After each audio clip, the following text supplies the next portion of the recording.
नमस्कार. आज आपण आलेलो आहोत कपाशी क्षेत्रात आणि आपल्या सर्व एरियात एक कपाशीचा प्रॉब्लेम आपल्याला सतत जाणवत आहे.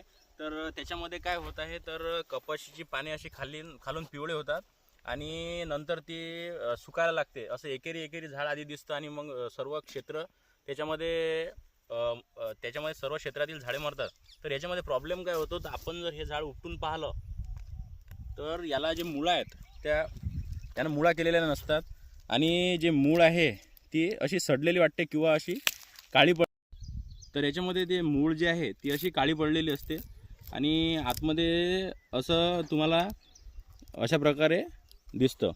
तर ज्या शेतकऱ्यांच्या शेतात हा प्रॉब्लेम जात आहे त्या शेतकऱ्यांनी नक्की ते झाड उपटून असं पाहायला पाहिजे. तर नेमका हा प्रॉब्लेम काय होतो, तर जे जमिनीतील बुरशी आहे त्या जमिनीतील बुरशीमुळे काय होतं, तर ज्या वाहिन्या झाडाच्या झायलेम आणि फ्लोएम अन्न ओढणाऱ्या आणि पाणी ओढणाऱ्या वाहिन्या त्या ब्लॉक होतात आणि त्याच्यामुळे हे झाड मरतं.